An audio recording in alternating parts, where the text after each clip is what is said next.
welcome to this conversation with Dr. Murdoch Stephens. Um, Murdoch is a PhD from the School of Communication, Journalism and Marketing at Massey University with his work on climate justice, activism and the theorizing of climate justice change. Also, I think critically significant, Murdoch, for sort of this conversation is your activist work, a long lineage really of doing activist work, but most importantly and most recently with the Double Your Refugee Quota campaign that had a significant social media and digital component as well, and that sort of led to and contributed to the doubling of the refugee quota. What is really fascinating about having you, Murdoch, here with us is this interplay of theory, deep theory that you bring to the table, and the practice of transformative work. So I want to begin by asking you maybe a story of your life journey and in terms of the processes that got you interested in activism. I mean, I have various memories in my childhood of being attracted to justice. And I think there is a narrative in New Zealand of fairness and kind of a slightly diluted notion, maybe it's all over the place, that this is one of the fairest places on earth, that what happens here is a matter of concern for the public. So, I was born in the year that the protests in 1981 against the Springbok tour took place, and I have these vague formative memories of going to a protest with my mum, who was a teacher, against changes to education. I don't even remember what it was, but I have this very effective memory of being in the street with a very large group of angry people, which was quite a unique feeling. So there's sort of, while I didn't come from an activist family, I grew up on a small farm, and South Otago is a lovely place for many things, but it's not exactly a place where transformative politics takes place. Mostly the attitude towards politics is keep it in Wellington and don't mess with us down there, which is not necessarily the worst attitude, but it's also not one where you sort of learn that much about politics, political economy, political theory. So, I mean, it's kind of typical. University was really maybe the last years of high school and punk rock music and literature, which I started getting interested in then. But I was like 18. I had friends who were like friends from Palmy here who, their parents were into things like this. They were reading Camus and Sartre and the Beats and all this kind of counterculture stuff in their high school years, and had a sense of that. So those friends that I made at university, people who had this background, introduced me to these kinds of things. And like a lot of it starts in these quite individualist ways, these sort of lifestyle choices, becoming vegetarian, protesting about things that affect students directly. I think there was a protest against Helen Clark, and I think she had said that she wouldn't increase fees. I mean, at least the way I had read it, and I probably wasn't that well researched, was she wouldn't increase fees while she was Prime Minister. And then she set up a thing called Fees Maxima, which limited fees increases to something like 5% a year, but you could apply to increase it by 10%. So as a student, these were very much the concerns I had. And then, as with so many folk, there was a great academic or two down there at Otago who introduced me to sort of critical readings of all sorts of aspects of New Zealand society. There was a treaty paper that we did that shocked me a little bit, reading Donna Awateri's Maori Sovereignty, and just that kind of gentle, kind pedagogy where myself as a student reacting and feeling threatened by some of these ideas, they were able to say, well, hey, let's go slow, let's maybe reread the article a second time, maybe a third time, and see where it takes you. So sort of through that process down in Dunedin, I guess a sense of possibility awoke in me that maybe our society wasn't as just as we like to think. And all of this is kind of nascent. It didn't really have an end apart from maybe the sort of overarching thing we were talking a little bit about before, that sense of a need for total change. And there's a lot of things tied up in that. There's environmental threats to society, there's exploitation of workers, not necessarily in New Zealand, but internationally. I think at that time it was around when No Logo by Naomi Klein came out, and so there was a real sense of like the use of brands and marketing in the West to sell things that were produced in terribly exploitative conditions overseas.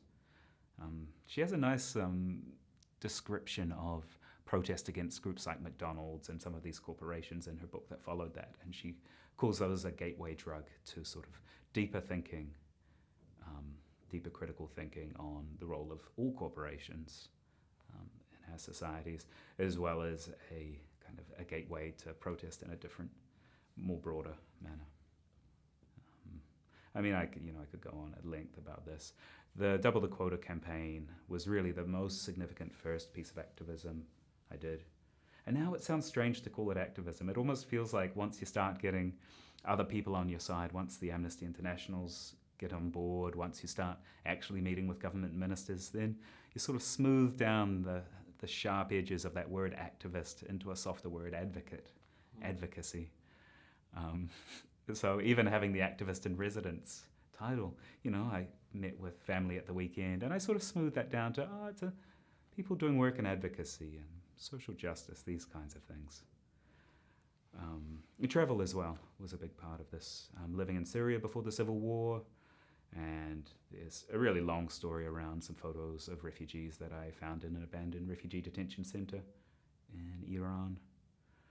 So there's sort of like a mix of, the institutions of the state which allow some of the critique of it for privileged people who can go to university, combined with another kind of institution, which is that of travel, which New Zealanders embrace, sort of coming together to form a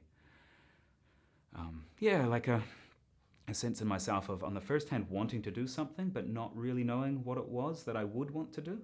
This sort of strange longing, which I encounter in so many of my friends and colleagues as well, this longing to do something, to lead a life that makes things better for others, and yet not actually having the subject to do that on. So I must have been like 34 when the campaign started, or when I started the campaign to double the refugee quota. And there's a whole lot of other things to do with the Wellington activist scene, to do with independent publishing I was involved with there, and to do with like established Marxist groups in Wellington and anarchist groups there that I was on the fringes of but never quite became a part of. What's really fascinating about this narrative is you begin with talking about New Zealand being a just society. And certainly I get that perception as a newcomer, and certainly from the outside. So how do you juxtapose that in the backdrop of the kinds of issues that you think disrupt that image of New Zealand as a just society? Yeah, this was one of the real struggles we had at the start of the campaign when I was talking to various activists about how to frame this. And I really thought, you can't start a campaign telling New Zealanders that they're not good, that it wouldn't. I just didn't feel like that would get the majority of people listening. A lot of the work I had done, maybe it's not even fair to call it work, it was being part of protests and like criticizing war and imperialism, war as a part of imperialism. And so we were thinking, well, how can this be aspirational? How can the campaign talk about that sense that people have? Because it speaks to a desire, that there's a desire in the New Zealand mindset that we want to be fair and we want to be just. And it's a self-serving moment when that desire comes into a sense of what is true here, when we contrast ourselves to other places so that we don't have to do more in particular areas, or we can ignore other injustices. So for the campaign, we called it Doing Our Bit at the start. So that was the sort of first slogan. That's what the charitable society was registered as, Doing Our Bit New Zealand. And that was kind of saying, New Zealanders believe in a fair society. We think that we're doing a great job for refugees. When I started looking at refugee issues, I believed that we were probably a world leader. And then when I did some research, pointing to some of the statistics on it, I realized that we're not. So we have a chance to live up to the idea of the country that we think of ourselves as, and we should do that. And then the second part of that slogan was double the quota. So it was also a very easy way. People didn't have to think too much about what the response was. It was, here is pretty much a slogan, a hashtag it became for how we should respond to that lack of fairness, which, yeah, I think was pretty essential to it. And I came up with these ideas with a couple of friends, again, in the communities I'm a part of in Wellington. So, this framing part really comes out clearly as a important concept. Even when talking about the activist in residence, you say how you find a way to make that palatable for maybe family in a way that make it softer. So I'm just thinking of any family who are watching. I love you very much. Thank you for such a beautiful environment. Yeah, yes. Love you guys. Yes. So, and I think this is beautiful in terms of how you continually explore this bridge of starting with the concept and making it acceptable or palatable. And frankly, this is something I myself struggle with my own communication style. I think that sometimes I'm quite abrasive in the way I put forth an issue that might actually turn people off or switch off those potentials of conversation. So I would like to hear you juxtapose the two kinds of communication style. One that is dialogic and one that is antagonistic. I definitely had responses, feedback, we'll say, rumors, whispers around my personality that I was abrasive and that, yeah, lots of my friends in my 20s. Yeah, totally. Yeah, it's funny. I mean, that's hard for me to see. Yeah. Part of it's just being a rambunctious youth as well, like wanting to see this total change and also not being satisfied with the niceties of dialogue. That sort of, I don't know, a part of being pleasant and being liked. And maybe not even having the capacity to do that. So I feel like for this campaign, it was a very active attempt to see what change was possible and coming from a sense of kind of a deficit mentality. Like personally, I don't feel like I'm that much of a normal New Zealander, and I didn't think that this double the quota campaign was something that my imagined sense of a New Zealand society would be in favour of if it was... I'm trying to think if we actually did couch anything in a more antagonistic vein. There was that relationship. Oh, was there? Maybe there was never that. It was a very conscious effort. I also believe that the statistics behind it were so strong that if the average New Zealander, this imaginary being, were this imaginary, highly polled and highly researched being, but still imaginary, this sort of centre ground, were asked, given the sort of three main statistics, the quota hadn't increased in 30 years, then they would be on our side. So it sort of felt like an easy, we could have a dialogue, and if someone was willing to go into dialogue with us, we would come out very well off. So it didn't feel like a contest of ideas, it felt like a contest of facts. But at the same time, I really valued some of the more militant, direct ways of speaking that when the campaign expanded, it allowed other groups to take up that space. There was also a point in 2015 when the refugee crisis had sort of got to such a peak, particularly for Syrians, but also other people trying to get safety, that they went into Europe, and it became for the first time in my life, an issue for everyone. That was on the news every night. It was a really strange moment. And at that point, when all these other NGOs came in, whose bread and butter, their kind of fundamental way of doing things is politeness and is civility, I realized that one of our sort of strategic strengths was the ability to say things that they couldn't. For example, some of these organizations have the sort of air of neutrality where they don't even really talk about the Labour Party or the National Party, particularly in Wellington when people are supposed to be neutral. So we could more directly criticize the Prime Minister by name than any of these groups could. And so that kind of created a sense where we were seen as being antagonistic, even if ultimately we're still looking at this dialogic approach, still trying to draw people into conversation. Yeah, is that kind of what you Yes, meant? yes, Yeah. that's exactly what I meant. And, it's really interesting because I think, there is some amount of writing, and I myself have written about this in terms of norms of civility and how those uphold hegemonic structures.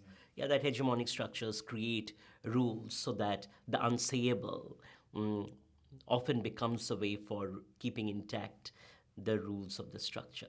But at the same time, um, the norms of civility also provide perhaps creative interfaces. That's what I'm sort of getting from this conversation. I, in my masters, I looked at the ancient Greek cynics, and one of their tactics around communication was called parrhesia, which was this process where, in this sort of absolute monarchy or a place of where there's someone as a sovereign, it was a technique that the underlings used to. Do you know this concept, parrhesia? No? Foucault looked at it in some of his Collège de France later work, just before he died. So the concept was a technique to speak truth to power using the norms of power. And one of the really nice ones one of the great examples from that was asking directly to the powerful person, can I speak honestly to you? So sort of prefiguring ahead of time, saying, I understand there's this between us, there's a relation of power, and I'm gesturing to this, can I now speak without consequence and tell you the truth of what I really think? And so there are all these little techniques, interesting techniques where civility can kind of gesture towards those conditions that structure it. The campaign itself was not a radical. I mean, maybe it's a radical ask to say double the refugee quota, but for my more radical friends, there's anti-war work and there's sort of the abolition of borders as maybe a short-term, maybe a long-term goal that they have, which is far less palatable. You wouldn't get meetings with Labour or Green MPs if you wanted to propose to them something along these lines. So there was something, it's a fairly conservative ask in the scale of migration politics. And yet, to double it after 30 years of it not moving,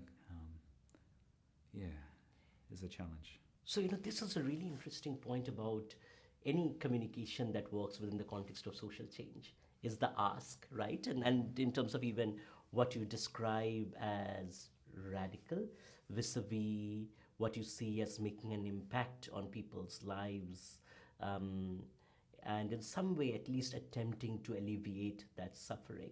So, imagining a borderless world, that is sort of a radical demand and a fundamentally transformative demand vis-a-vis increasing the quota, which still works within the structure in some ways. So how do you negotiate between when doing communication for social change, or I like how you describe it as communication for pressure politics in some ways, between sort of transformation of structures vis-a-vis finding ways of modifying structures and reforming them that enable ways of addressing concerns of the marginalized.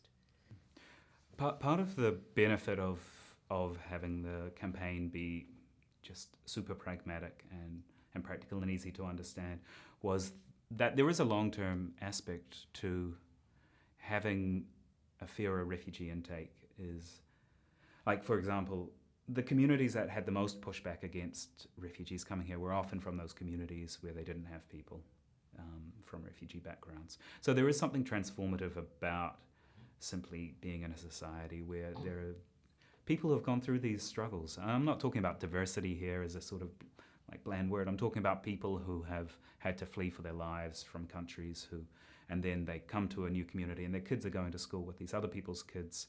And there's a sense of like humility and also a sense of need and of just such a different sense about what these people's lives have been compared to, I grew up in South Otago. It was an incredibly homogenous society. It would have been a radical thing to have met someone who had just come in from Syria. Their parents had been had to flee, been like living on nothing for 5 years, and then put into school. So there's something about that as a transformation of, on a really lower level for the hosting country as well as individuals. I also thought that the campaign would only take 6 months to achieve because I thought the numbers behind it were so strong. So yeah, when you look back and it took 5 years to go from 750 to 1,500, it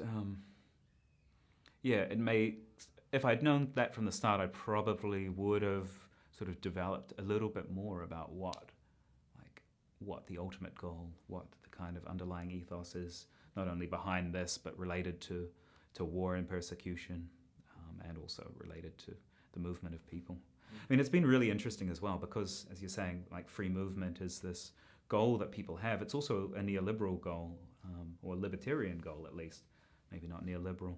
So we had interesting interactions with the New Zealand Institute, this sort of right-wing think tank in Wellington, who were enthusiastic about refugee protection, coming from that libertarian side. And you never know why people are doing particular things. Like, maybe libertarians always want to balance out their sort of thirsty economic policies with some sort of gesture towards drug reform or refugee protection or lack of borders. But yeah, there's definitely like these switches in. I mean, this is slightly getting off what you were talking about, getting offside of it or away from it, but the transformative side wasn't necessarily this traditional left-wing thing. We've got some left-wing people in the country who would consider themselves very much invested in transformative change, who are deeply opposed to what we were doing. Why? Because it's that sort of strain of economic nationalism and populism that sees that we need to sort out New Zealand's problems first, and sees sort of the economics of any situation, kind of doesn't have a sense of the macroeconomy of doing multiple things at once, that when you bring people into a country, they're also consumers as well as competition for jobs. They see things very much as, well, if I bring someone into my family, I have to feed them. They don't see that person as possibly contributing. So there's a sort of patriarchal side to the left. There's a beaten down side that just feels that it's been loss after loss, and there's such a... it almost turns itself into an ontology of lack. After so many losses, after the 1980s through the 90s, and then the sort of stagnation through the Clark years, it's a sense on the left that maybe... I'm not sure if this actually happens. This is sort of a theory I've come up with, but psychologically, if you so often feel like you're on the losing side of something, then that eventually materializes into an ontological view of the world, which is a place of scarcity and of opportunity not being there. So part of this is, again, wondering in a transformative way, if we're looking to transform in New Zealand, whether we need to rethink what these ontologies are, what are the underlying assumptions of our positioning and our advocacy, and whether that very theological concept of abundance. So George Bataille is someone I always think of here in his The Accursed Share, where he sort of does this heretical new version of political economy, drawing on I mean, it's going to sound a bit kooky for an activist, but drawing on the energy from the sun and creating the sort of biological excess and surplus. I've written a little bit about this in the past in different work, but so some of this is sort of trying to just underlie what we think of how we would position a transformative politics as opposed to a very much what is seen as a pragmatic short-term goal, which might then flow on to other transformative effects, or it might not. Something which is very interesting in this conversation, even this idea of border and borderless. So on one hand, you have this very neoliberal notion of a borderless utopia where workers freely move as participants in a network of global capital. And sort of the other, where you think of borderlessness as a site for solidarity of the oppressed and collective and connected struggles of the oppressed in transforming these capitalist structures. Very different anchors working on the concept of border and borderlessness. Yeah, we were talking a little bit earlier about Chantal Mouffe and that juxtaposition, sort of her great work in taking that phrase liberal democracy and wrenching those two words apart and showing what are the contestable factors between the two, and that liberal side of it, which has been so good in terms of human rights and in terms of, what else are the good sides of liberalism, social liberalism, all the great things that we would consider liberal.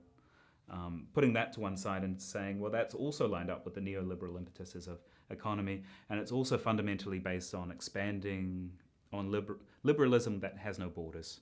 And so then if we wrench that apart from democracy, and I think that borderlessness, which I always like these words with lessness in it, it's such an interesting contradiction, right? Yeah. The less thing being the central, the lessness. The democracy being requiring a border, requiring a demos and a people, and that is a border. Having a democracy in that sense. And I've got friends who who work in the tech world and are always wanting to take down the borders of demos, or at least having all the voices that are affected by a decision taking part in how those issues taking part in the decision-making process. But at least for Mouffe and democracy, there are borders there, because those borders figuratively are those that encompass the group of people who decide about their own future, like in a radical democratic way. Yes. So, I don't know, that's always how I try and think of this difference between the lack of borders as a neoliberal utopia with maybe workers, maybe everyone's their own entrepreneur, gliding around this world without friction anywhere, and then the solidarity. I mean, it's, the solidarity that can come using those democratic institutions to try and forge international networks amongst them. And I don't have too much experience with those organizations. There's some work that goes on between activists in Australia's refugee sphere, some in Southeast Asia, like the Asia Pacific Refugee Rights Network, and I do have great relations with some people in Scotland who are doing, the Scottish are doing some really interesting stuff in the context of the United Kingdom. So there are like these democratic formations that are based on what happens in a particular place, and that are sort of taking those liberal ideals and making them part of a democratic ethos. Murdoch, this idea that you bring up about totality of change, and you certainly see that in, say, Marxist-inspired movements or concepts, that we actually need a fundamental transformation in the system, a total transformation. I would like to understand your theory of change in terms of the relationship between, say, what one might call incremental changes vis-a-vis a total transformation, particularly at this juncture of the history of the globe. Yeah, this juncture of the history of the globe, I love it. Yeah. I don't have confidence that if we're talking about a democracy and a people in it, I don't have confidence that I am anywhere near the norm enough to, if we truly believe that the people in a society should determine what takes place in it, I don't feel like I'm at all aligned enough with the values of our society to embark on a transformative mission at all, or any totality. And maybe when I was younger, I thought that like education or whatever sort of manifestations of education were the way to do that, was to reach out to these people, and then they would start to see the world in the way that I do. And maybe I'm just not there anymore. Maybe my theory of human nature, or not even nature, but how humans are, or people in this country, is that people love comfort. And this is sort of Sloterdijk's view of the world, and why climate change will have to be solved through technology rather than activism or changing our consumption patterns. So I guess I'm pessimistic in terms of my ability to connect to people, to have this sort of totalizing change. At the same time, there is something wonderful about participating at this like meso-political level. It's a term I came across recently. So not just the meta-political at the level of ultimate changing of ideology and state, or the micro-political, just changing your everyday behavior, but this sort of, I feel like the campaign was meso-political. It was to do with this incremental change to state institutions, and kind of maybe just a hope or a resignation that that's the only way that I can feel comfortable doing this kind of convincing work. I mean, all the changes to sort of theorizing around Marxism and the sort of post-Marxist thought of people like Laclau and Mouffe did affect me a lot. Zizek's sort of pessimism of how change can take place and what we're capable of. People interested in various forms of justice at the moment has had an effect on me. And maybe I still love seeing people who have that real fire and this belief when they see a strike happening, and I don't know, in McDonald's in the US, they see that this is the very beginning of this great big change. It's a beautiful and it's a contagious thing, but it's not quite me at the moment. One thing that is fascinating is that if you look at change processes, and I'm thinking of some of the indigenous activist spaces that I have worked with, and that you see here in New Zealand, that there is also this notion of change that is highly localized within the context of, say, a specific community, but is fundamentally transformative in terms of how it conceptualizes, say, economics and economic organizing. So ideas of the commons, collectives. I'm connecting back to the climate justice kinds of questions, for instance, that, say, there are women farmers in south of India for whom it's taking back the seed and the ownership of the seed that is fundamental to climate justice.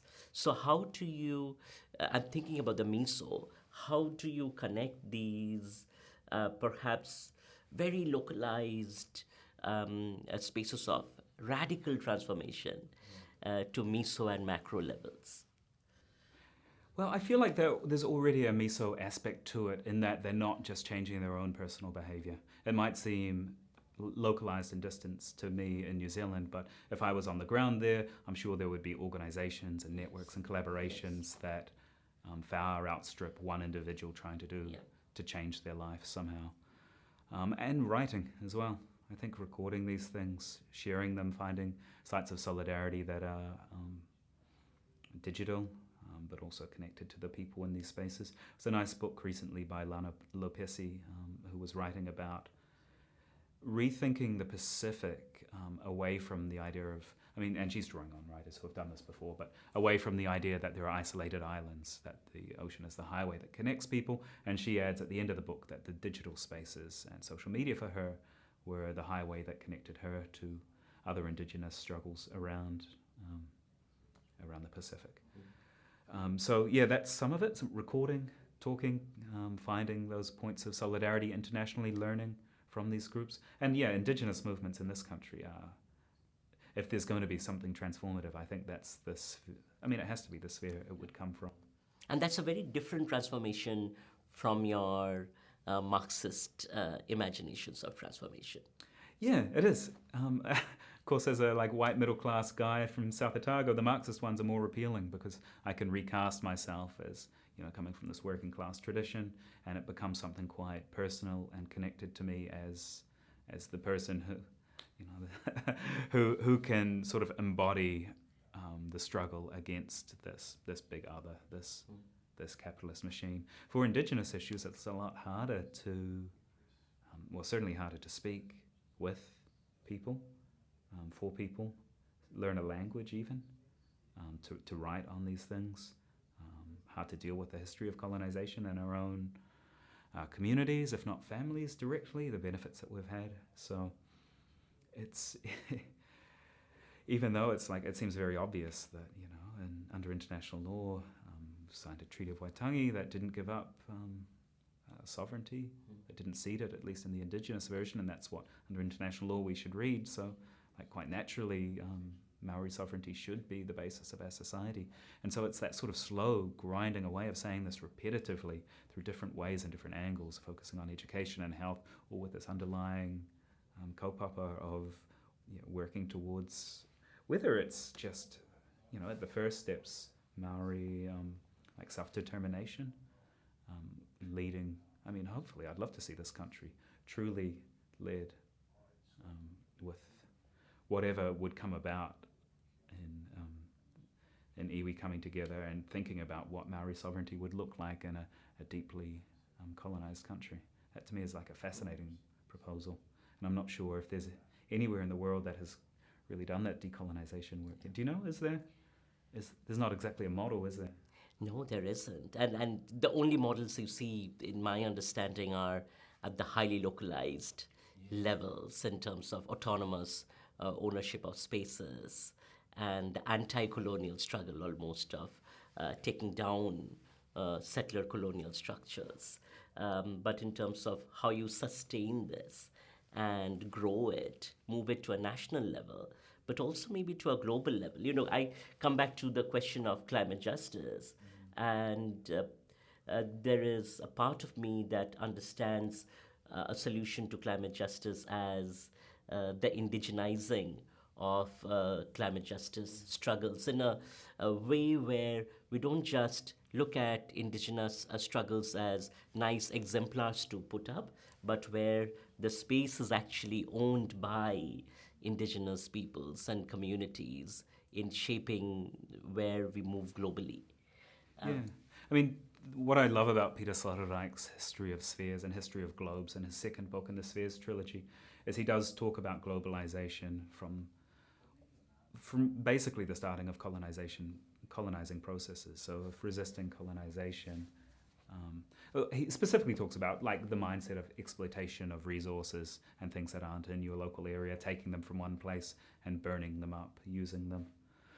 And so in that sense, there's a hope, or at least maybe he doesn't have a hope for it. I don't think he does, but he has a position where imperialism and colonialism is linked to the current, it's not that crazy or radical, is it really, the current sort of capitalist expansions and excesses that are still leading to this industrial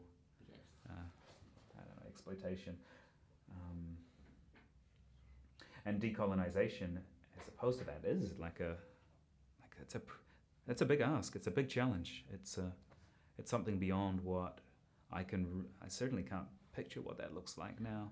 And it almost has to be, in that sense, fundamentally anti-colonial in spirit, in a sense of taking down the colonial architectures rather than finding ways of accommodating into them.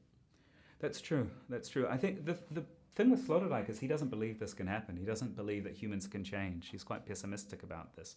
So his view is that, well, it's going to be another kind of, he wouldn't call it colonization or imperialism, but it'll be a technological solution that saves us in the end. So I'm still torn between his pessimism that humans have the capacity to deal with their past, to give up the luxuries that expansionism have led to, the comforts.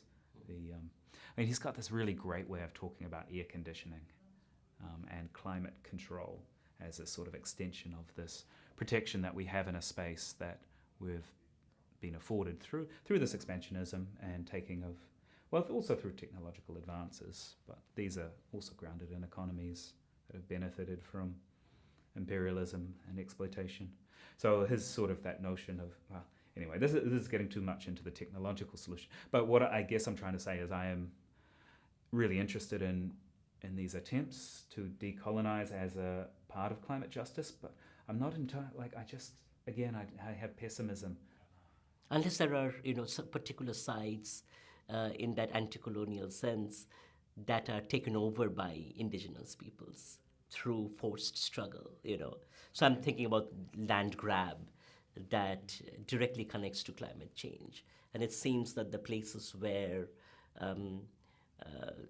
movements succeed is by actually directly taking over um, those decision-making processes and forcing out, say, mining operations and mining capital out of those spaces, you know? You know, my view of this is very much in New Zealand radical politics, and it is very much a incremental approach that seems to be. I mean, there are people like, you know, there's a lot of work trying to get oil companies to stop drilling around New Zealand, and there was a lot of media and a lot of public pressure against these organizations, but mostly the reason they seem to leave is they don't find anything. Yeah, there's a whole lot of protest against them, but it doesn't seem to affect, well, maybe it does affect the state. Like, it seems, well, when I say affect the state, I'm thinking of the, you know, the eventual ban on new oil exploration. From a policy but that's a standpoint, policy right? thing, you know. This is, Yes. communities are protesting here at least. I don't know. What examples are you thinking of when you? So, I mean, I'm thinking of, say, for instance, you know, the people struggle in Niyamgiri in Orissa in eastern India, where bauxite mining operation Vedanta comes in, wants to take over this sacred mountain where the Dongria Kondu, you know, who are the indigenous people there live, and they fight back.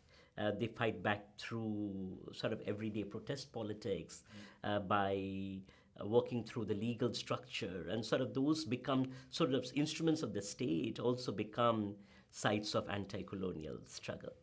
It's interesting. The legal structure in this is something we haven't talked about yet, and the potential for, because usually I would just think, well, the state, you know, you protest, you chain yourself on here. I mean, we saw in Palmerston North with the weapons conference, the police are very well resourced to deal with groups like this. I think they spent $250,000 on the policing for this 2-day conference for the Weapons Expo. But yeah, maybe, you know, a range of these tools and tactics of protest alongside using the judiciary if it does have some independence and some ability to regulate there, and then, you know, media as well.